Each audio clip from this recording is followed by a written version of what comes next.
안녕하세요. 샬롯의 오디오북입니다. 버지니아 울프의 세월. 지금부터 4부 시작합니다. 4부에서는 서로를 매우 좋아하는 키티와 그의 어머니 마론 부인, 하지만 너무 달라 싸움을 자주 합니다. 그리고 파기터 부인 로지의 장례식에서는 그녀의 셋째 딸 델리아의 속마음이 펼쳐집니다. 오랫동안 병간호에 지친 델리아의 마음은 어떤지, 우리는 그 마음을 이해할 수 있을지 생각해보며 함께 감상해보세요. 그녀가 오고 있군. 미스 크레도독이 펜을 손에 든 채 생각했다. 그녀의 콧꽃은 붉었고 눈 주위는 창백하고 움푹 꺼져서 부엉이를 연상시키는 구석이 있었다. 거기에는 종이 있었고 펜이 빨간 잉크에 담가져 있었다. 그녀는 키티의 수필을 교정하고 있었다. 이제 그녀는 층계에서 나는 키티의 발자국 소리를 들었다. 그녀가 왔어. 펜을 내려놓고 숨을 죽이며 그녀는 생각했다. 정말 죄송해요, 미스 크레도독. 키티가 그녀의 물건들을 내려놓고 책상 앞에 앉으며 말했다. 하지만 집에 머무르는 손님들이 있었어요. 미스 크레도독은 무언가에 대해 실망할 때면 늘 그러듯이 손으로 입을 가볍게 문질렀다. 이해해. 그래서 이번 주에는 아무것도 할 수 없었단 말이지? 미스 크레도독이 말했다. 그녀는 펜을 집어들어 그것을 빨간 잉크에 담갔다. 그러고는 앞에 있는 수필로 눈길을 돌렸다. 이건 교정을 볼 가치도 없어. 10살 먹은 아이도 이걸 부끄러워할 거야. 그녀가 펜을 공중에서 멈춘 채 말했다. 키티는 얼굴을 붉혔다. 그런데 이상한 것은 네가 아주 독창적인 생각을 갖고 있다는 사실이야. 교습이 끝났을 때 미스 크레도독이 펜을 내려놓으며 말했다. 키티의 얼굴빛이 이번에는 기쁨으로 붉게 물들었다. 그러나 너는 그걸 이용하지 않고 있어. 미스 크레도독이 말했다. 어째서 그걸 이용하지 않는 거지? 그녀가 예쁘장한 회색 눈으로 키티를 바라보며 덧붙여 물었다.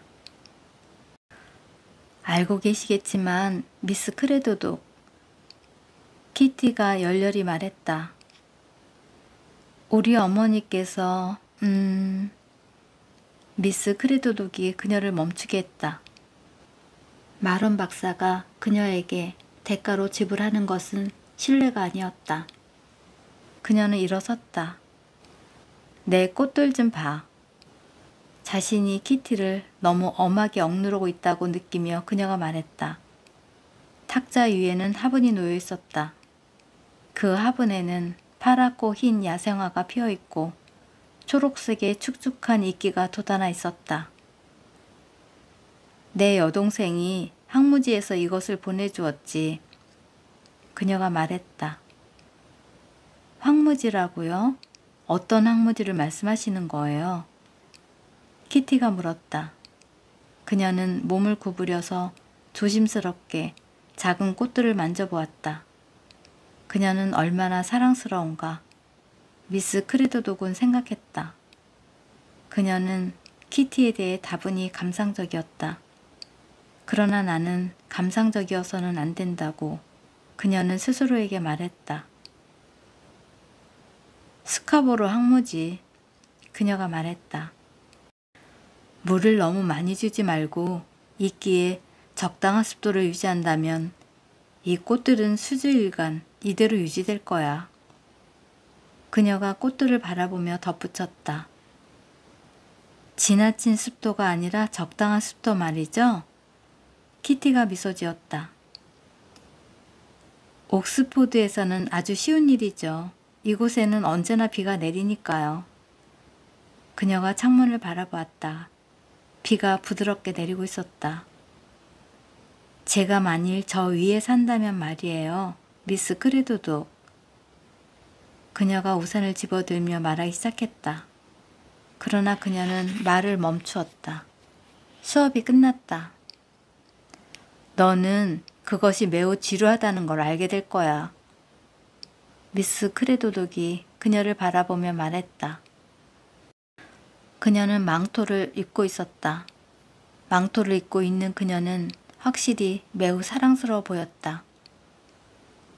내가 네 나이였을 때는 미스 크레도독이 선생으로서의 자신의 역할을 떠올리며 말을 이었다. 나는 네가 지금 갖고 있는 기회를 잡기 위해서, 네가 만나는 사람들을 만나기 위해서, 네가 알고 있는 사람들을 알기 위해서 눈길을 돌렸을 거야. 늙은 처피 말씀이세요? 키티가 학문의 빛에 대한 미스 크레도독의 그 심원한 감탄을 떠올리며 말했다. 이런 불손한 아가씨 같으니. 미스 크레도독이 타이르듯이 말했다. 그는 이 시대의 가장 위대한 역사가야. 글쎄요, 그는 저에게 역사에 관해 말하지 않았어요. 키티가 무릎 위에 놓인 손에 땀이 배어나는 것을 느끼며 말했다. 그녀는 주저했다. 그러나 교습은 끝났다. 곧 다른 학생이 올 것이다. 그녀는 방을 둘러보았다. 반짝거리는 교습용 책들이 쌓여있는 더미 위에는 오렌지가 든 접시가 있었다. 그리고 비스킷이 들어있는 것처럼 보이는 상자도 있었다. 이 방이 그녀의 유일한 거처일까? 키티는 궁금했다. 그녀는 쇼를 던져둔 저 두툼한 소파 위에서 잠을 자는 것일까? 거기에는 거울도 없었다. 그리고 한쪽 구석에 아무렇게나 처박아 놓은 모자는 미스 크레도독이 의복 따위를 대수롭지 않게 생각한다는 느낌을 갖게 했다. 그러나 미스 크레도독은 젊다는 것이 얼마나 근사하고 사랑스럽고 훌륭한 남자들을 만날 수 있다는 게 얼마나 놀라운 일인가를 생각하고 있었다. 저는 롭슨과 차를 마시러 갈 거예요. 키티가 손을 내밀며 말했다. 넬리 롭슨은 미스 크레도독이 가장 아끼는 학생이었다. 렐리야말로 학습의 의미를 아는 유일한 학생이라고 그녀는 말하곤 했다. 걸어서 갈 거니? 미스 크레도독이 키티의 옷을 보며 말했다. 길은 알지? 링모 거리로 내려가서 가스 공장을 지나는 길 말이야. 네, 알아요. 저는 걸어서 갈 거예요. 키티가 손을 흔들며 말했다. 그리고 이번 주에는 열심히 공부하도록 노력할 거예요. 그녀가 사랑과 존경을 담은 눈빛으로 미스 크레도독을 내려다보며 말했다. 그리고 그녀는 기름을 먹여 낭만적으로 밝게 빛나는 가파른 층계를 내려가서 손잡이에 앵무새가 새겨진 우산을 바라보았다. 키티는 층계참에 서서 파랗고 노란 유리창과 싸구려 레이스 커튼을 바라보며 그녀의 아버지가 넬리의 아버지에 대해 말한 것이 무엇인지 기억하려고 노력했다. 그때 조그만 하녀가 나와서 그녀를 안으로 들어가게 했다. 그녀는 그 하녀가 그녀를 들어가도록 한 방에 잠시 서 있는 동안 생각했다. 내가 너무 크구나. 그곳은 물건들로 가득 찬 복잡하고 작은 방이었다. 그리고 나는 너무 잘 차려입고 있어. 난로 위에 걸려있는 거울에 비친 자신을 보며 그녀는 생각했다. 그때 그녀의 친구 넬리가 들어왔다. 그녀는 뚱뚱했다. 그녀는 커다란 회색 눈에 안경을 쓰고 있었고 그녀의 네덜란드식 작업복은 타협을 모르는 그녀의 성실한 분위기를 배가시켰다. 우리는 뒷방에서 차를 마시고 있었어. 그녀가 키티를 위아래로 훑어보며 말했다. 그녀는 무엇을 하고 있었을까? 왜 그녀가 작업복을 입고 있지? 이미 차가 준비되어 있는 방으로 그녀를 따라가면서 키티는 생각했다. 너를 만나서 기쁘구나. 롭슨 부인이 어깨 너머로 그녀를 보면서 말했다. 그러나 누구도 그녀를 만나서 기쁜 것 같지 않았다. 두 어린아이가 이미 음식을 먹고 있었다. 버터를 바른 빵 조각이 그들의 손에 쥐어져 있었다. 그들은 빵을 손에 든 채로 키티가 자리에 앉는 모습을 지켜보았다. 그녀는 방 전체를 한번 힐끗 둘러보는 것처럼 보였다. 그곳은 비어 있었지만 복잡했다. 탁자는 매우 컸다. 거기에는 딱딱한 초록빛 플러시천의 의자가 놓여 있었다. 탁자부는 거칠었고 한가운데가 꿰매져 있었다. 그리고 찻잔은 불꽃처럼 붉은 장미꽃 무늬가 들어있는 싸구려였다. 불빛이 그녀의 눈에는 유별나게 밝았다. 바깥 정원에서 망치 소리가 들려왔다. 그녀는 정원을 내다보았다. 망치 소리가 들려오는 그 뜰의 끝에 헛간이 있었다. 그들은 모두 그렇게 작아. 롭슨 부인을 바라보며 키티는 생각했다. 그녀의 어깨 너머로 차에 관련된 물건들이 보였다. 그러나 그녀의 어깨는 튼튼했다. 그녀는 학장 저택의 요리사인 비기만큼이나 키가 작았지만 더욱더 건장했다. 키티는 롭슨 부인을 힐끗 쳐다보고 나서 은밀하고 신속하게 장갑을 벗어 탁자보 밑에 놓았다. 그런데 어째서 아무도 이야기하지 않는 거지? 그녀는 신경질적으로 생각했다. 어린 아이들은 근엄하고 놀란 표정으로 시선을 그녀에게 고정시키고 있었다. 그들의 올빼미 같은 비타협적인 눈이 그녀를 위아래로 훑어보았다. 그들이 자기들의 낯설음을 표현하기 전에 다행스럽게도 롭슨 부인이 그들에게 차를 계속 들라고 날카롭게 말했다. 버터를 바른 빵이 천천히 그들의 입으로 다시 올라갔다. 왜 그들은 아무도 이야기를 안 하지? 키티가 넬리를 바라보며 다시 생각했다. 그녀는 현관에서 우산을 긁혔던 이야기를 하려고 했다. 그때 롭슨 부인이 딸에게 말했다. 아빠 오셨다. 다음 순간 작은 남자가 뚜벅뚜벅 걸어 들어왔다. 그는 너무 작아서 마치 그의 재킷이 이튼 학교의 재킷처럼 보였다. 그리고 그의 칼라는 둥근 칼라였다. 그는 학교에 다니는 학생처럼 매우 굵은 은시계줄을 차고 있었다. 그러나 그의 눈빛은 예리하고 사나웠으며 콧수염은 뻣뻣했다. 그는 이상한 억양으로 말했다. 너를 만나서 기쁘구나. 그가 말했다. 그리고 손으로 그녀의 손을 꼭 잡았다. 그는 자리에 앉아서 냅킨으로 턱 아랫부분을 덮었다. 냅킨의 뻣뻣하고 흰 휘장 아래서 그의 무거운 은빛 시계줄이 보일락말락 했다. 꽝, 꽝, 꽝.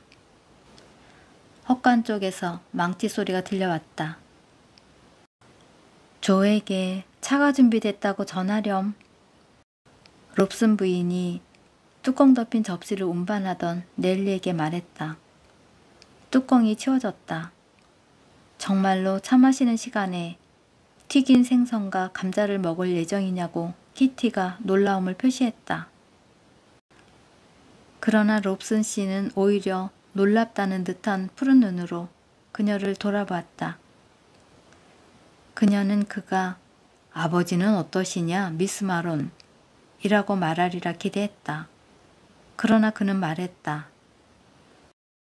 루시 크레드독과 함께 역사를 읽고 있다지? 네. 그녀가 대답했다. 그녀는 그가 루시 크레드독을 존경하는 것처럼 말하는 방식을 좋아했다. 돈, 집안의 많은 사람들은 그녀를 비웃었다. 키티는 또한 그가 그녀 자신을 특별한 누군가의 딸도 아니라고 느끼도록 할 때에 감정이 좋았다. 너는 역사에 흥미가 있니? 그가 고기와 감자를 먹으며 말했다. 저는 그것을 사랑해요. 그녀가 말했다. 날카롭게 그녀를 직시하는 그의 밝고 푸른 눈이 그녀로 하여금 말하고자 하는 말을 매우 짧게 이야기하도록 만드는 것 같았다. 하지만 저는 너무 게을러요. 그녀가 덧붙였다. 롭슨 부인이 엄격한 표정으로 그녀를 바라보며 칼 끝에 꽂은 두꺼운 빵 조각을 그녀에게 건네주었다. 어쨌든 그것들의 맛은 굉장하다고 그녀는 의도된 위협이라고 느낀 것에 대해 복수하듯 말했다. 그녀는 반대편에 있는 무겁게 빛나는 테두리 속의 풍경화에 시선을 맞췄다. 그 한쪽 옆에는 파랗고 붉은 일본식 접시가 있었다. 모든 것이 지저분했고 그림이 특히 그랬다. 우리 집 뒤쪽에 있는 황무지란다. 롭슨 씨가 그림을 쳐다보는 그녀를 보며 말했다. 그의 억양이 요쿠셔 지방의 억양이라는 사실은 키티에게 충격을 주었다. 그림을 보면서 그는 액센트를 더욱 강하게 했다. 요쿠셔에 있는? 그녀가 말했다. 우리도 그곳에서 왔어요. 제 말은 우리 어머니의 가문이 그렇다는 뜻이에요. 내 어머니의 가문? 롭슨 씨가 말했다. 릭비 집안이에요. 그녀가 말했다. 그리고 약간 얼굴을 붉혔다. 릭비? 롭슨 부인이 그녀를 올려다보면서 말했다. 나는 결혼하기 전에 미스 릭비를 위해서 일했어. 롭슨 부인이 했다는 일의 종류가 뭐지? 키티는 의아했다. 샘이 설명했다. 우리가 결혼하기 전에 아내는 요리사였어, 미스 마론. 그가 말했다. 그는 마치 자랑스럽다는 듯 다시 억양을 높였다. 나에게는 서커스에서 말을 타던 백부가 있었다고 말해버리고 싶은 충동을 그녀는 느꼈다. 그리고 결혼한 숙모는 그러나 롭슨 부인이 그녀를 가로막았다. 홀리 집안 사람들, 그녀가 말했다. 2명의 늙은 승려들, 미스 앤과 미스 마틸다. 그녀가 좀 더 점잖게 말했다. 하지만 그들은 벌써 오래전에 죽었을 게 틀림없어. 그녀가 결론지었다. 처음으로 그녀는 의자에 등을 기대고 그녀의 차를 저었다. 그녀는 농장의 늙은 스냅과 똑같이 차를 젓는다고 키티가 자신의 차를 둥글게 저으며 생각했다. 조에게 우리가 케이크를 따로 남겨놓지 않을 거라고 말해라. 롭슨 씨가 그 울퉁불퉁하게 보이는 덩어리에서 한 조각을 잘라내며 말했다. 넬이 한 번 더 밖으로 나갔다. 정원에서 망치 소리가 멎었다. 문이 열렸다. 자신의 눈의 초점을 롭슨 가족의 외수함에 알맞게 변화시켰던 키티는 놀라움에 사로잡혔다. 그 젊은이는 그 작은 방에서 거의 거대하게 보였다. 그는 아주 잘생긴 젊은이였다. 나무 조각이 머리에 붙어 있었기 때문에 그는 들어오면서 머리를 손으로 빗었다. 우리의 조야. 롭슨 부인이 그들을 소개하며 말했다. 가서 주전자를 갖고 오렴 조. 그녀가 덧붙였다. 그런 일이 익숙한 것처럼 그는 즉시 갔다. 그가 주전자를 가지고 돌아왔을 때 샘이 닭장에 대해서 그를 놀리기 시작했다. 닭장 하나 고치는데 너무 긴 시간이 걸렸구나. 그가 말했다. 거기에는 장화와 닭장을 고치는 데 관한 키티가 쫓아갈 수 없는 가족만의 농담이 있었다. 그녀는 아버지의 농담에도 불구하고 차분히 음식을 먹고 있는 그를 바라보았다. 그는 이튼 출신도 헤로우 출신도 혹은 럭비도 혹은 윈체스터도 아니었다. 그는 책벌레도 싸움꾼도 아니었다. 그는 그녀에게 카터 농장의 일꾼으로 있던 알프를 떠오르게 했다. 알프는 그녀가 15살이었을 때 건초더미 그늘 아래서 그녀에게 키스했었다. 그때 카터 영감이 콧뚜레를 깬 소를 몰고 나타나서 말했다. 그 집 그만두지 못해? 그녀는 다시 아래를 내려다보았다. 만일 조가 그녀에게 키스한다면 그녀는 그것을 좋아할 것이라고 에드워드가 하는 것보다 더 그녀는 불현듯 생각했다. 그녀는 까맣게 잊고 있던 그녀만의 경험을 떠올렸다. 그녀는 그를 좋아했다. 그래, 나는 그들 모두를 정말 좋아했었어. 진심으로 좋아했었어. 그녀는 자기 자신에게 말했다. 그녀는 마치 자신이 유모에게 속치마를 주고 혼자 도망쳤던 것처럼 느꼈다. 그때 아이들이 의자에서 뛰어내렸다. 식사가 끝났다. 그녀는 탁자 밑에서 그녀의 장갑을 찾기 시작했다. 이걸 찾으세요? 조가 바닥에서 그것들을 집어 올리며 말했다. 그녀는 장갑을 받아서 꼬깃꼬깃 뭉쳤다.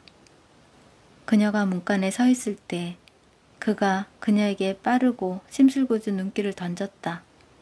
굉장한 미인이라고 그는 자기 자신에게 말했다. 내 말은 그녀가 그녀 자신에게 분위기를 부여하고 있다는 뜻이야. 롭슨 부인이 차를 들기 전에 그녀가 거울을 통해 보았던 작은 방으로 그녀를 안내했다.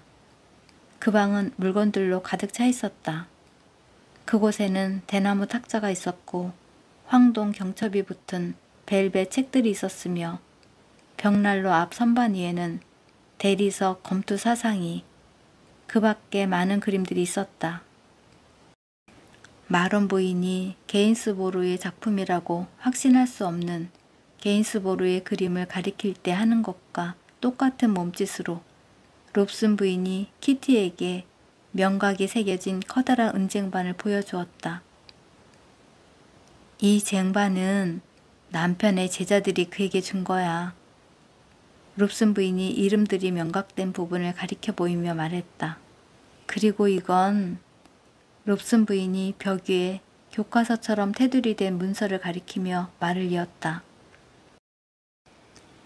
그러나 이때 시계줄을 만지작거리며 뒤에 서 있던 샘이 앞으로 걸어 나와 사진사의 의자에 앉아 있어 오히려 실물보다 크게 보이는 늙은 부인을 그의 작고 억센 손가락으로 가리켰다. 우리 어머니야. 그가 말했다. 그는 말을 멈추고는 짧고 기묘하게 껄껄 웃었다. 어머니라고요?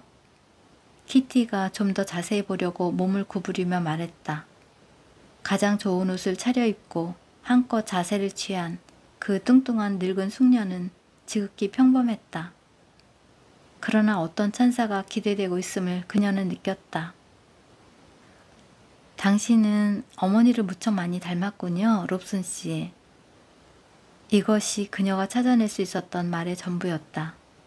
아닌 게 아니라 그들은 똑같이 억세어 보이는 어떤 점을 그리고 똑같이 꿰뚫어 보는 듯한 시선을 가지고 있었다. 그리고 그들은 둘 다 매우 평범했다. 그는 예의 기묘하고 작은 소리로 껄껄댔다. 네가 그렇게 생각하니 기쁘다. 그가 말했다. 그녀가 우리 모두를 키웠지. 그 누구도 그녀와는 비교가 되지 않아. 그가 다시 기묘하게 껄껄거렸다. 그리고 그는 그때 마침 그 방으로 들어와 작업복 차림으로 서 있던 딸에게로 돌아섰다. 누구도 그녀와는 비교가 안 돼. 그가 넬의 어깨를 누르며 되풀이했다. 아버지의 손이 어깨 위에 얹혀 있는 채로 할머니의 초상화 아래 그녀가 서 있는 동안 갑작스런 자기 연민이 키티의 가슴속에 솟아올랐다. 만일 내가 롭슨 집안 사람들 같은 사람들의 딸이었다면 그녀는 생각했다. 그리고 북쪽 지방에서 살았었다면. 그러나 이제 그들 모두는 그녀가 돌아가기를 원하고 있음이 명백했다. 이 방에서는 아무도 앉지 않았다. 그들은 모두 서 있었다. 아무도 그녀에게 좀 더 머무르라고 권하지 않았다. 그녀가 그만 가봐야겠다고 말했을 때 그들은 모두 그녀를 따라 작은 현관으로 나왔다. 그들은 각자 그들이 하던 일을 계속하고 싶어 한다고 그녀는 느꼈다. 내일은 부엌으로 가서 찻잔들을 씻으려고 했고 조는 그의 닭장으로 돌아가려 했으며 아이들은 엄마에 의해 잠자리에 들려고 했다. 그리고 샘, 그는 무엇을 하려는 것일까? 그녀는 소년처럼 무거운 시계줄을 만지작거리며 거기 서 있는 그를 바라보았다. 당신은 내가 지금껏 만나본 사람들 중에서 가장 멋진 남자였어요. 그녀는 손을 내밀며 생각했다. 너를 알게 되어 기쁘구나. 롭슨 부인이 당당하게 말했다. 네가 곧 다시 방문해 주기를 바란다. 롭슨 씨가 그녀의 손을 꼭 잡으며 말했다. 기꺼이 그러겠어요. 그녀가 할 수 있는 한 세게 그들의 손을 잡으며 소리쳤다. 그녀가 얼마나 그들을 존경하는지 그들은 알고 있을까? 그녀는 말하고 싶었다. 그녀의 모자와 장갑에도 불구하고 그들은 그녀를 받아들여 줄까? 그녀는 물어보고 싶었다. 그러나 그들은 모두 하던 일을 계속하기 위해 떠나려 하고 있었다. 그리고 나는 저녁 식사를 위한 정장을 하기 위해 집으로 돌아가야 한다고 얇은 장갑을 끼고 정면에 조그만 층계를 걸어 내려가며 그는 생각했다. 태양이 다시 빛나고 있었다. 축축한 길이 반짝거렸다. 돌풍이 별장 정원에 있는 아몬드 나무에 젖은 가지를 흔들었다. 장가지들과 만개했던 꽃잎들이 떨어져 돌며 보도 위에 부딪혔다. 그녀가 건널목에서 잠시 서 있는 동안 그녀 역시 평범한 주위 환경으로부터 벗어나 높이 떠다니는 것처럼 생각됐다. 그녀는 자신이 어디에 서 있는지 잊었다. 파랗고 넓은 공간으로 펼쳐진 하늘은 여기 거리와 집들을 내려다보는 것이 아니라 돌담 아래 숨어서 회색 털을 너풀거리는 양들과 황무지 위로 바람이 부는 넓은 전원을 내려다보고 있는 것처럼 느껴졌다. 그녀는 구름이 황무지 위를 지나가는 동안 황무지가 밝아졌다 어두워졌다 하는 모습을 거의 볼 수 있었다. 그러나 두 걸음을 걷기도 전에 그 낯선 거리는 그녀가 익히 알고 있는 거리가 되었다. 그녀는 다시 포장된 골목에 서 있었다. 거기에는 푸른 도자기와 놋쇠로 된 냄비를 파는 골동품 상점이 있었다. 그리고 다음 순간 그녀는 돔들과 첩tat들이 있는 그 유명하게 꼬부라진 거리를 벗어나고 있었다. 태양은 거리를 가로질러 넓은 줄무늬를 그리고 있었다. 거기에는 차들과 차일들과 서점들이 있었다. 그리고 굽이치는 검은색 가운을 입은 노인, 물결치는 연분홍 혹은 파란 옷을 입은 젊은 여인들, 팔 아래 쿠션을 끼고 밀짚 모자를 쓴 젊은이들이 있었다. 잠시 동안 그 모든 것들이 그녀에게는 진부하고 화창고 공허하게 느껴졌다. 팔 밑에 책들을 끼고 모자와 가운을 걸친 평범한 대학생들이 그녀의 눈에는 어리석어 보였다. 그리고 과장된 모습의 이상한 노인은 비현실적으로 조각된 중세의 괴물처럼 보였다. 그들은 모두 똑같이 차려입고 전체의 한 부분을 연극하는 사람들에 불과하다고 그녀는 생각했다. 이제 그녀는 자기 집 문 앞에 서서 청지기인 히스코크가 벽난로에서 그의 발을 떼어내기를 기다렸다. 그리고 비적거리며 위층으로 올라갔다. 어째서 당신은 인간처럼 말할 수 없는 거죠? 그가 그녀의 우산을 받아들며 날씨에 관해 무얼하고 일상적인 말을 중얼거리는 동안 그녀는 생각했다. 열린 창문과 열린 문들을 통해 부드러운 잔디와 가로놓은 나무와 색바랜 무명 커튼 따위를 바라보면서 천천히 마치 체중이 그녀의 다리를 지나치게 내리누르기라도 하는 것처럼 그녀는 위층으로 올라갔다. 그녀는 침대 가장자리에 걸터 앉았다. 그 방은 통풍이 잘 안 됐다. 금파리들이 주위에서 붕붕거렸다. 잔디 깎는 기계가 아래 정원에서 끽끽거렸다. 먼 곳에서 비둘기들이 꾸르륵거렸다. 그녀의 눈이 반쯤 감겼다. 그녀는 자신이 이탈리아 여관의 테라스에 앉아 있다고 생각했다. 그녀의 아버지가 거칠고 얼룩진 종이 위에 용담을 누르고 있었다. 아래쪽의 호수는 물결치며 빛을 반사했다. 그녀는 용기를 내어 아버지에게 말했다. 아버지, 그는 안경 너머로 매우 친절하게 그녀를 올려다보았다. 그의 엄지와 검지손가락 사이에는 작고 파란 꽃들이 들려 있었다.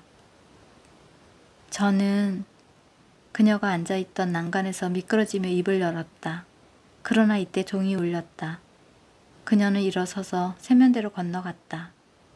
이것을 내일은 어떻게 생각할까? 아름답게 닦인 노쇠 주전자를 기울여 뜨거운 물속에 손을 담그며 그녀는 생각했다. 또다시 종이 울렸다. 그녀는 화장대로 걸어갔다. 바깥 정원으로부터 흘러들어오는 공기는 중얼거림과 꾸르륵거리는 소리로 가득했다. 나무 부스러기. 브러쉬로 빗질을 하며 그녀가 중얼거렸다. 그는 머리칼에 나무 부스러기를 달고 있었다. 하인이 머리 위에 양철 접시 더미를 이고 지나갔다. 비둘기들이 꾸르륵거렸다. 2마리 잡아, 태피 2마리 잡아. 그러나 저녁 식사 시간을 알리는 종이 울렸다. 그녀는 잠깐 동안에 머리를 틀어 올려 핀으로 고정시키고 옷에 후크를 채운 다음 그녀가 성급히 서두르는 어린아이였을 때 그랬던 것처럼 손바닥으로 난간을 잡으며 미끄러운 층계를 내려갔다. 이미 다들 모여 있었다. 그녀의 양치는 홀에 서 있었다. 키가 큰 남자 하나가 그들과 함께 있었다. 그의 가운은 뒤로 젖혀져 있었고 마지막 햇빛이 그의 온화하면서도 근엄한 얼굴 위에 비쳤다. 그가 누구지? 키티는 기억할 수 없었다. 이런! 그가 감탄하며 그녀를 올려다보고 소리쳤다. 키티 아닌가? 그렇지? 그가 말했다. 그는 키티의 손을 꽉 잡았다. 이렇게 많이 컸네. 그가 소리쳤다. 그는 그녀를 보는 것이 아니라 마치 그 자신의 과거를 보는 것처럼 그녀를 쳐다보았다. 너는 나를 기억 못하지? 그가 물었다. 친가 추구쿠. 그녀가 어린 시절의 어떤 기억을 떠올리며 소리쳤다. 그러나 그는 이제 리처드 노튼경이란다. 그녀의 어머니가 그의 어깨를 자랑스럽게 두드리며 말했다. 그리고 그들은 그 신사가 홀에서 식사를 하고 있었기 때문에 돌아서서 물러갔다.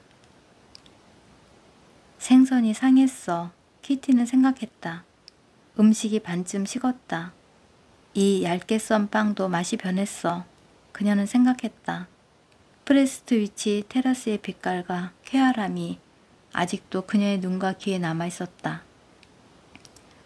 그녀는 주위를 둘러보며 중국 도자기와 은그릇들, 일본식 접시들과 그림들로 꾸며진 이 으리으리한 학장 저택의 우월성을 인정했다. 그러나 담쟁이 덩굴이 매달려 있고 크고 금이 간 캔버스가 있는 이 식당은 너무 어두웠다. 프레스트위치 테라스에는 방마다 빛이 가득했다. 꽝, 꽝, 꽝. 망치 소리가 아직도 그녀의 귓전에 울렸다. 그녀는 차츰 희미해지는 정원의 초록빛을 바라보았다.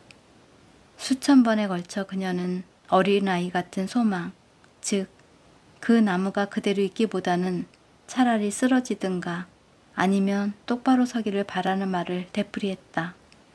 이제 비는 내리지 않았으나 바람이 월계수의 두꺼운 잎들을 흔들 때마다 하얀 소나기가 정원에 내리는 것처럼 보였다. 너는 그걸 느끼지 못했니? 마론 부인이 갑자기 물었다. 무엇을 말이에요, 엄마? 키티가 반문했다. 그녀는 주의를 기울이지 않았었다. 생선에서 나던 이상한 맛 말이다. 엄마가 말했다. 그랬던 것 같지 않은데요. 그녀가 말했다. 마론 부인은 청지기에게 하던 말을 계속했다. 접시가 바뀌었다. 다른 접시가 운반되어 왔다. 그러나 키티는 배가 고프지 않았다. 그녀는 그녀에게 제공된 초록빛 사탕 중에 하나를 깨물었다. 이윽고 지난밤 파티의 유산으로 숙녀들을 위해 가져온 적당한 식사가 끝났다. 그녀는 엄마를 따라 거실로 갔다. 그들만 있을 때는 그것은 너무 컸으나 그들은 언제나 거기에 앉곤 했다. 그림들이 빈 의자들을 내려다보는 것처럼 보였다.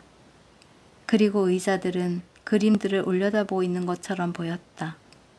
100년 전에 그 대학을 지배했던 그 늙은 신사는 낮에는 사라졌다가 등에 불이 켜지면 되돌아오는 것처럼 느껴졌다.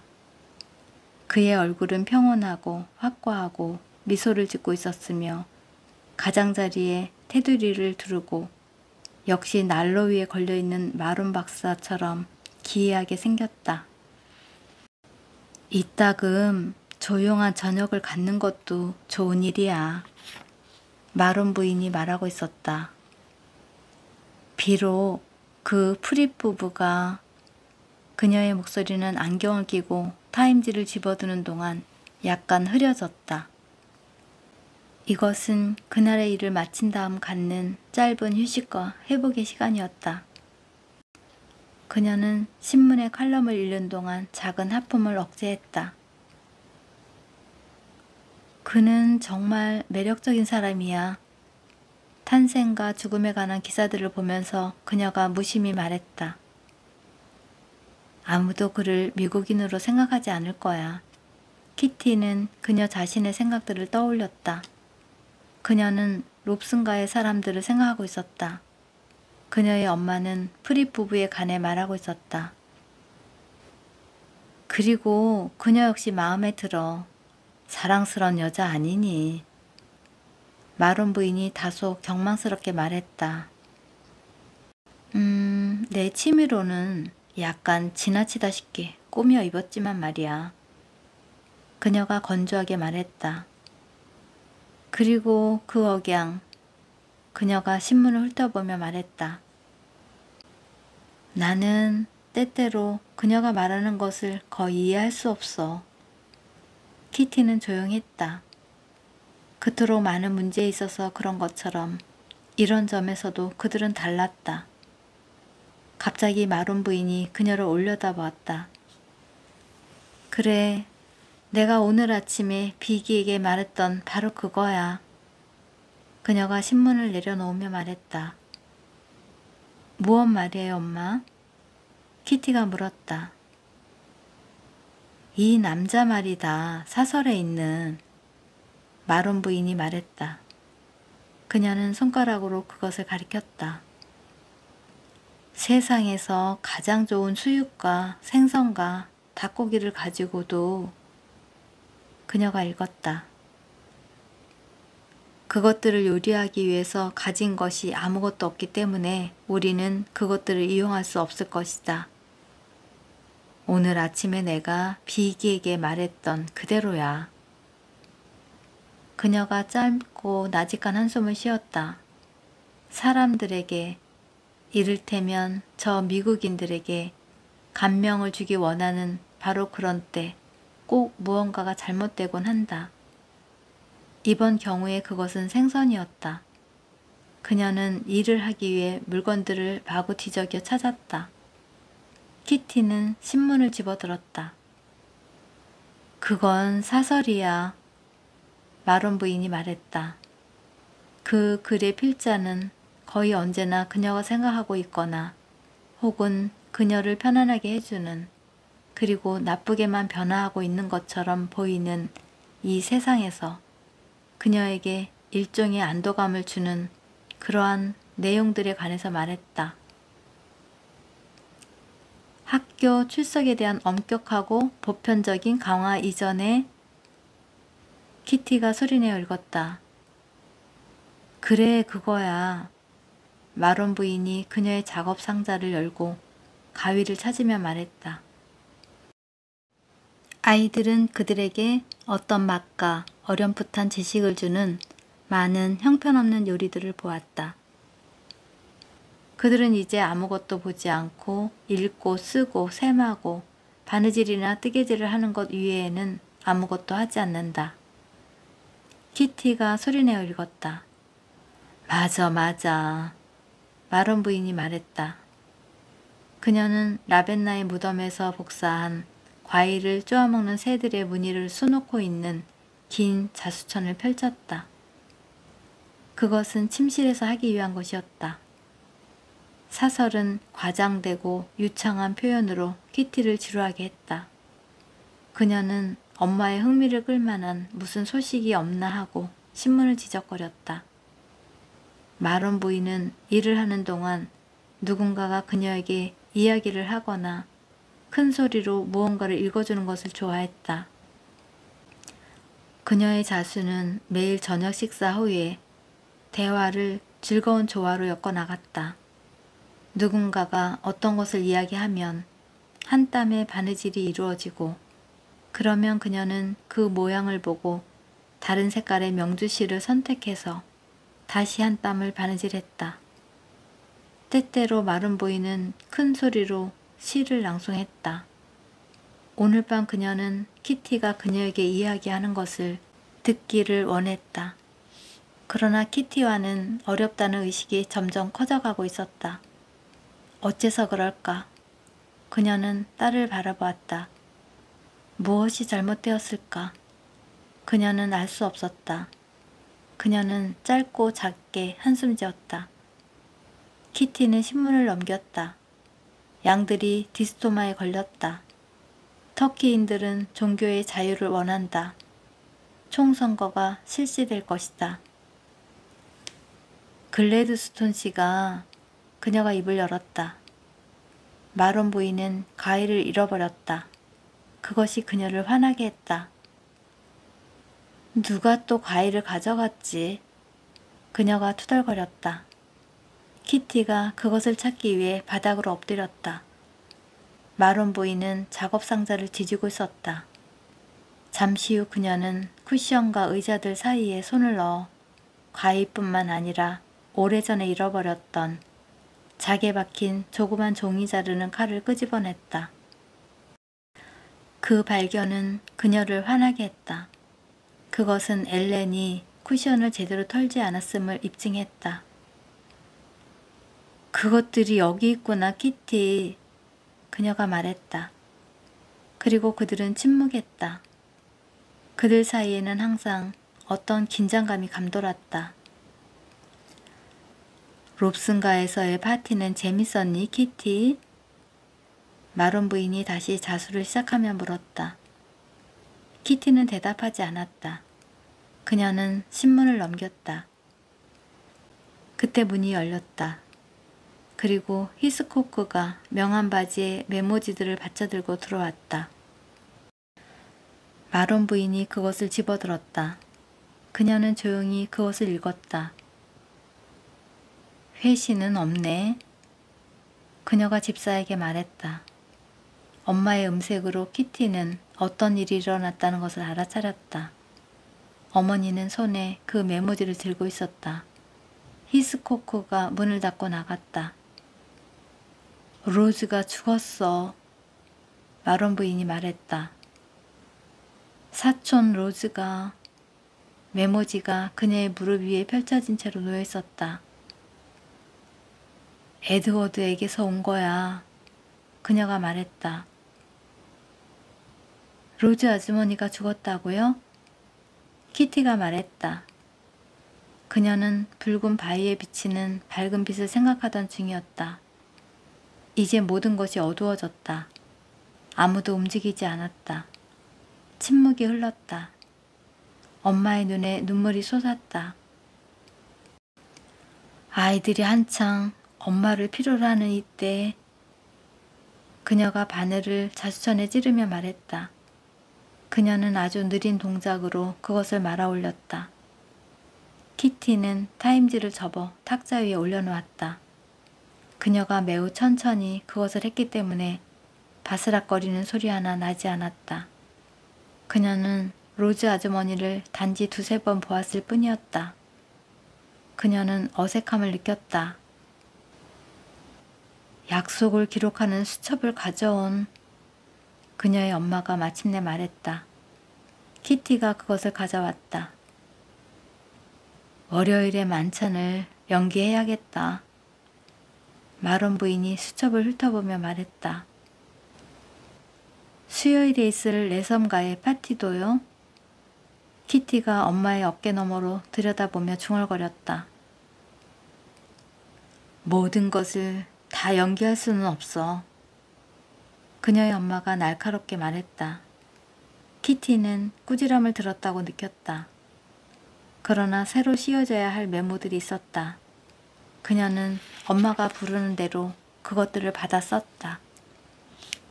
어째서 저 애는 우리의 모든 약속들을 연기하려 하는 거지?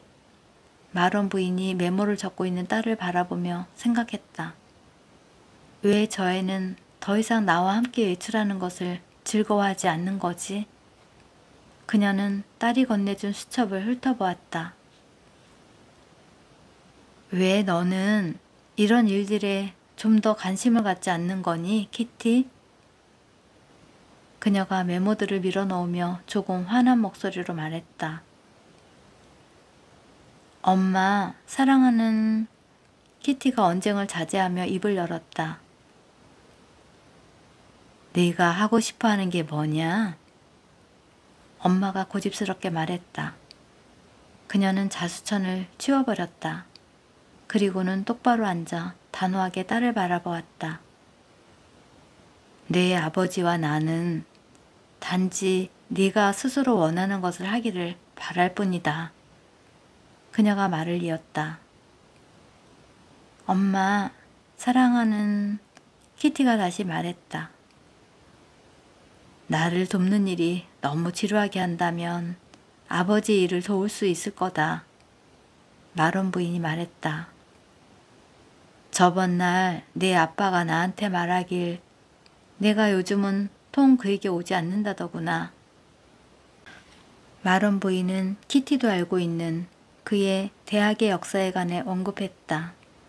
그는 그녀에게 그를 도와줄 것을 제안했었다. 다시 그녀는 5세대에 걸친 옥스포드 남자들 위로 흐르는 잉크의 흐름을, 아버지의 기묘한 필적들을 지워버리는 시간들을 보았다. 그리고 그가 그 얼룩진 종이를 가리키며 여느 때처럼 아이러니컬하게 예의 바른 목소리로 말하는 것을 들었다. 자연은 네가 학자가 되도록 계획하지 않는 것 같구나, 귀여운 딸아. 알고 있어요. 그녀는 캥기는 듯한 목소리로 말했다. 최근에는 제가 아빠한테 간 일이 없다는 것을 말이에요. 하지만 거기엔 언제나 무엇인가. 그녀는 머뭇거렸다. 네 아빠와 같은 지위에 있는 사람과 함께라면 당연히. 마론 부인이 말했다. 키티는 조용히 앉아 있었다. 두 사람 모두 말이 없었다. 그들 둘 다 이런 사소한 말다툼을 좋아하지 않았다. 이런 장면이 되풀이되는 것을 그들 둘 다 싫어했다. 그러나 아직은 그것을 피할 수 없는 것처럼 보였다. 키티는 일어서서 그녀가 쓴 쪽지들을 집어 현관에 내다 놓았다. 그녀가 원하는 게 뭐지? 마론 부인은 그림을 보지 않으면서 시선만 그것들에 던진 채 자문했다. 내가 저의 나이였을 때는 그녀는 생각했다. 그리고 미소를 지었다. 오늘 같은 봄날 저녁에 요코셔에 집에 앉아 있던 것을 그녀는 얼마나 잘 기억하고 있는가. 침실 창문을 차올리고 정원의 어두운 감목들을 내다보면서 이것이 인생인가 하고 소리치던 일을 그녀는 기억할 수 있었다. 그리고 겨울에는 눈이 내렸다. 그녀는 아직도 정원의 나무에서 눈이 떨어지는 소리를 들을 수 있었다. 그리고 여기 옥스포드에서의 생활에는 모든 것의 한가운데 키티가 있었다. 키티가 거실로 돌아왔다. 그녀는 가냘프게 하품을 했다. 그리고 그녀의 어머니의 마음을 움직일 만한 무의식적인 피로의 몸짓으로 손을 얼굴로 가져갔다. 피곤하니 키티? 엄마가 말했다. 오늘은 정말 긴 하루였지. 얼굴이 창백해 보이는구나. 엄마도 피곤해 보여요. 키티가 말했다. 종소리가 연달아 울렸다. 하나의 종소리가 크게 울리면 곧이어 또 다른 종소리가 습기차고 무거운 공기를 흔들었다. 그만 자렴 키티. 마론 부인이 말했다. 저런, 벌써 10시구나. 엄마는 주무시지 않을 거예요? 키티가 그녀 옆에 서서 말했다. 네 아버지가 금방 돌아오실 것 같지 않구나. 마론 부인이 다시 안경을 쓰며 말했다. 키티는 그녀를 설득하려는 노력이 허사임을 알고 있었다. 그것은 그녀의 부모님들의 인생에서 신비한 의식의 일부였다. 그녀는 허리를 굽혀 그들이 서로에게 서투른 애정 표시를 하는 방식인 약간의 잔소리를 엄마에게 했다. 사실 그들은 서로를 매우 좋아했다. 그러면서도 그들은 항상 말다툼을 했다. 안녕, 잘 자거라. 마론 부인이 말했다. 나는 너의 장미가 시드는 것을 보고 싶지 않단다. 그녀가 잠깐 동안 키티를 껴안으며 덧붙였다. 키티가 나간 후 그녀는 조용히 앉아 있었다. 로즈가 죽었다. 그녀는 생각했다. 그녀 자신과 비슷한 또래인 로즈. 그녀는 다시 그 메모를 읽었다. 그것은 에드워드로부터 온 것이었다. 에드워드는 키티와 사랑에 빠져 있고 나는 나 자신이 그와 결혼하기를 원하는지 어떤지 모른다. 바늘을 집어들며 그는 생각을 계속했다. 안 돼. 에드워드는 안 돼. 젊은 라스웨이드 경이 있다. 그것은 훌륭한 혼인이 될 거야. 그녀는 생각했다. 그녀가 부자가 되는 것을 원해서도 아니고 신분에 관심이 있어서도 아니야. 바느질을 하면서 그녀는 생각했다. 그런 건 아니야. 하지만 그는 그녀가 원하는 것을 줄 수 있어. 그게 뭐지? 기회? 자수를 시작하며 그녀는 결론지었다. 그리고 다시 그녀의 생각은 로즈로 향했다. 로즈가 죽었다. 그녀의 나이 또래인 로즈. 우리가 황무지로 소풍을 갔던 그날이 그가 그녀에게 최초로 청혼을 한 날임에 틀림없다고 그녀는 생각했다. 그것은 봄날이었다. 그들은 잔디에 앉아 있었다. 그녀는 빛나는 붉은 머리 위에 꽁의 깃털이 달린 검은 모자를 쓰고 있는 로즈를 볼 수 있었다. 그들이 황무지로 소풍을 갔던 그날, 놀랍게도 아벨이 말을 타고 올라왔을 때 붉어지던 로즈의 뺨과 그 눈부시게 예쁘던 모습을 그녀는 지금도 볼 수 있었다. 에버콘 테라스에 있는 집은 매우 어두웠다. 그곳에선 봄꽃 향기가 강하게 났다. 여러 날 동안 꽃잎들이 현관 탁자 위에 수북이 쌓였다. 어둠 속에서 꽃들이 희미하게 빛났다. 현관에는 온실의 짙은 향기가 가득했다. 화환들이 연달아 도착했다. 그 중에는 넓은 막대기 모양의 금빛 백합도 있었다. 목 부분에 얼룩무늬가 있는 어떤 꽃들은 꿀로 인해 끈적끈적했다. 흰 튤립, 흰 라일락, 어떤 것은 벨벳처럼 두꺼운 꽃잎을 갖고 있고 또 어떤 것은 종이처럼 투명하고 얇은 꽃잎을 갖고 있는 모든 종류의 꽃이 거기 있었다. 그러나 모두 하얗게 꽃송이와 꽃송이가 둥그렇게 타원형으로 서로 엇갈려 묶여 있어서 그것들은 거의 꽃처럼 보이지 않았다.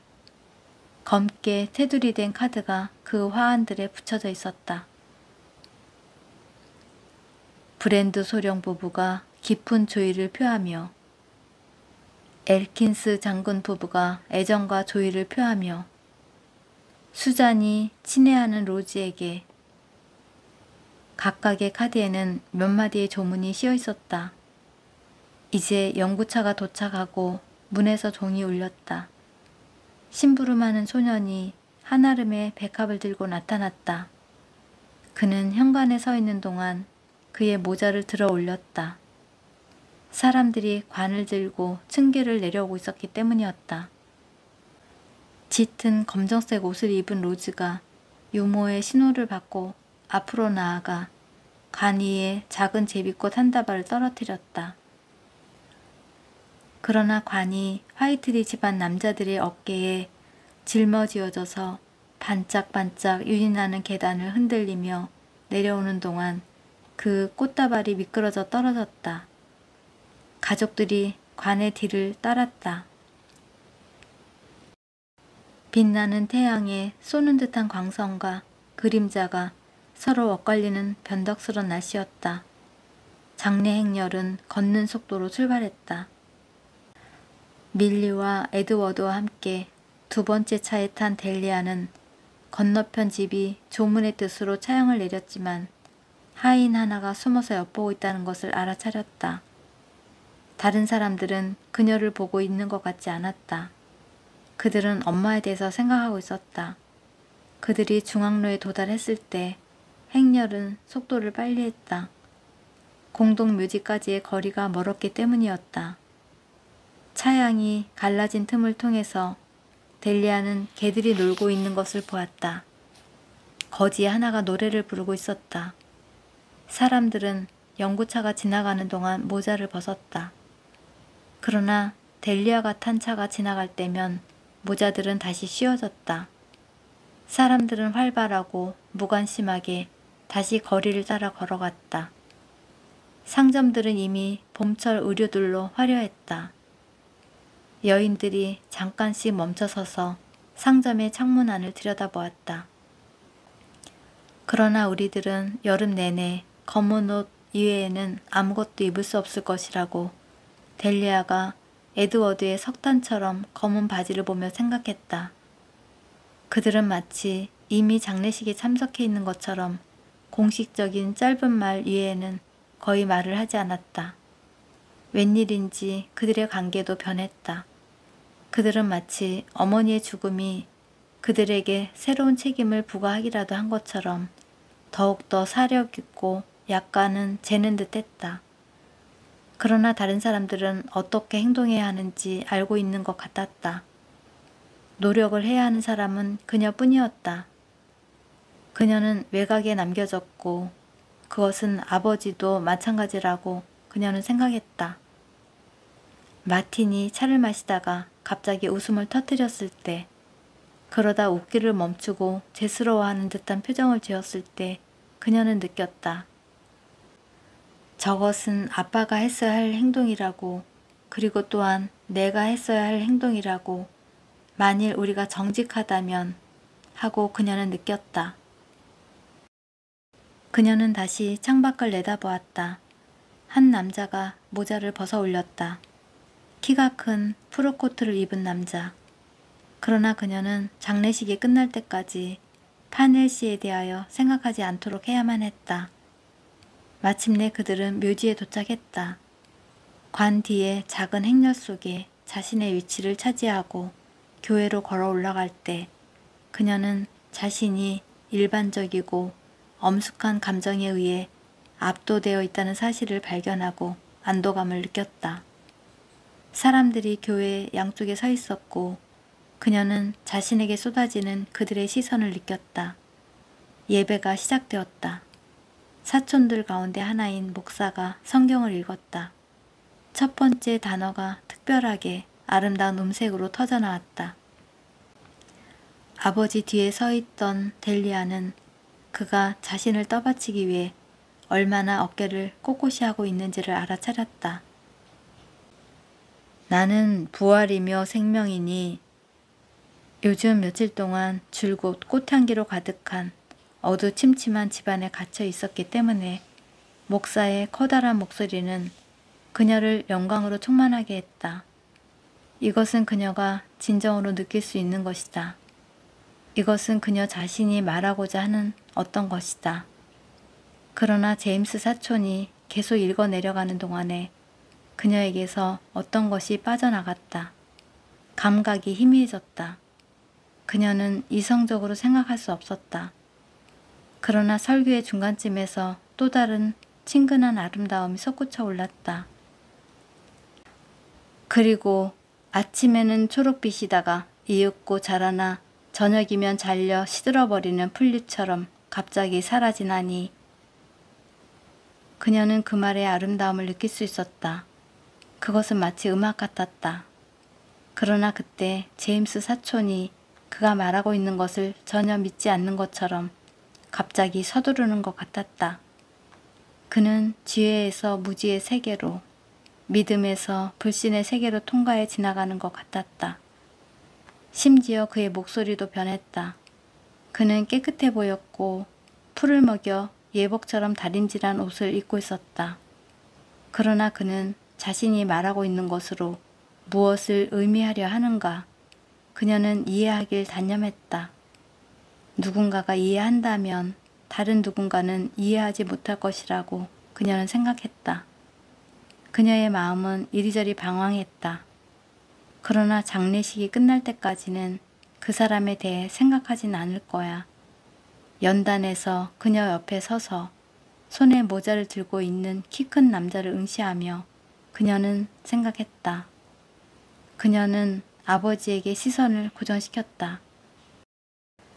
그녀는 그가 커다란 흰색 손수건을 눈으로 가져갔다가 다시 주머니에 넣는 것을 보았다. 그리고 그는 다시 그것을 꺼내서 눈에 갖다 댔다. 그때 목소리가 그쳤다. 그는 손수건을 주머니에 넣었다. 그리고 그들은 다시 관 뒤에서 작은 가족 행렬을 형성했다. 양쪽에 있던 사람들이 모두 일어서서 그들을 바라보며 그들이 먼저 지나가도록 한 다음 그 뒤를 따랐다. 얼굴에 다시 나뭇잎 향기를 실어오는 부드럽고 축축한 바람을 느낀다는 것은 하나의 위안이었다. 이제 다시 그녀는 문 밖에 있었고 사물을 보기 위해 발굽으로 흔적을 내며 어떻게 긁는가를 보았다. 그녀는 그 장례용 말들이 벨기에에서 왔으며 매우 사납다는 이야기를 들은 것이 기억났다. 그들은 정말 사나워 보인다고 그녀는 생각했다. 그들의 검은 목덜미는 거품으로 얼룩져 있었다. 그러나 그녀는 그녀 자신을 상기했다. 그들은 구덩이 옆에 새로 쌓인 노란색 흙더미에 도달할 때까지 한 줄 그리고 두 줄로 각자 흩어졌다. 그녀는 자갈 파는 사람이 삽을 들고 조금 떨어져서 서 있는 것을 보았다. 그것은 조용했다. 사람들이 계속 도착해서 자리를 잡았다. 어떤 사람은 조금 높은, 또 어떤 사람은 조금 낮은 자리를 차지했다. 델리아는 가난하고 초라해 보이는 여자 하나가 주위를 배회하는 것을 보고 그녀가 옛날 하녀였는지 생각해내려고 시도했다. 그러나 그녀의 이름은 떠올릴 수 없었다. 델리아의 아저씨, 즉 아버지의 동생인 딕비 삼촌이 무슨 신성한 그릇처럼 모자를 두 손으로 잡고 진지하고 단정한 모습으로 반대편에 서 있었다. 몇몇 여자들이 울고 있었다. 그러나 남자들은 울지 않았다. 남자들은 모두 같은 자세인데 반해 여자들은 저마다 다른 자세를 취하고 있음을 델리아는 주시했다. 이윽고 모든 절차가 다시 시작되었다. 장중한 음악이 그들 위로 울려 퍼졌다. 여자의 몸을 빌려 태어나신 그분, 장례식 그 자체가 새로웠다. 다시 한번 그들은 무리를 지어 보였다. 가족들은 무덤 곁으로 조금 가까이 다가가서 영원히 흙 속에 묻히기 위해 그곳에 놓여있는 번쩍이는 청동 손잡이가 달린 관을 바라보았다. 그것은 영원히 묻히기에는 너무 새롭게 보였다. 델리아는 무덤을 내려다보았다. 거기에 그녀의 엄마가 누워있었다. 그 관 속에 그녀가 그렇게 사랑했고 그렇게 미워했던 그 여자가, 그녀는 눈이 부셨다. 그녀는 기절할까봐 두려웠다. 그러나 그녀는 보아야 했다. 그리고 느껴야 했다. 이것은 그녀에게 주어진 마지막 기회였다. 흙이 관 위에 떨어졌다. 견고하게 빛나는 관의 표면에 3개의 자갈이 떨어졌다. 그것들이 떨어지는 동안 그녀는 어떤 영원한 느낌에, 죽음과 혼합된 삶에, 생명이 되는 죽음의 느낌에 사로잡혔다. 왜냐하면 바라보고 있는 동안에 그녀는 참새가 점점 더 빠르게 짹짹거리는 소리를 들었고 먼 곳으로부터 점점 더 크게 들려오는 바퀴 소리를 들었으며 생명이 점점 더 가까이 다가오는 소리를 들었기 때문이었다. 당신께 진심으로 감사를 드리나이다. 목소리가 말했다. 이제 이 죄 많은 세상으로부터 우리의 자매를 당신께 맡기게 됨을 진심으로 기뻐하오며. 거짓말. 그녀가 마음속으로 외쳤다. 얼마나 저주받을 거짓말인가. 그는 그녀로부터 하나의 진지한 감정을 훔쳐갔다. 그는 그녀의 한순간의 이해를 망쳤다. 그녀는 올려다보았다. 모리스와 엘리너가 나란히 서 있는 것을. 그녀는 보았다. 그들의 얼굴이 흐려졌다. 그들의 코는 붉었다. 그들의 눈에서 눈물이 흘러내리고 있었다. 그녀의 아버지로 말할 것 같으면 그는 너무 뻣뻣하고 너무 굳어 있어서 그녀는 크게 웃고 싶은 충동적인 욕구를 느꼈다. 누구도 저렇게 할 수는 없을 것이라고 그녀는 생각했다. 그는 그것을 과장해서 하고 있었다. 우리들 가운데 그 누구도 전혀 뭔가를 느끼고 있지는 않아. 우리는 모두 가장하고 있는 거야. 그녀는 생각했다. 그때 약간의 평범한 움직임이 일었다. 모임이 끝난 것이다. 사람들은 이 길 저 길로 흩어져 걸어갔다. 거기에는 이제 행렬을 지으려는 시도 같은 건 없었다. 작은 그룹들이 한데 모였다. 사람들은 무덤들 사이에서 은밀히 악수를 나누고 심지어는 미소까지 지었다. 이렇게 와주셔서 정말 기쁩니다.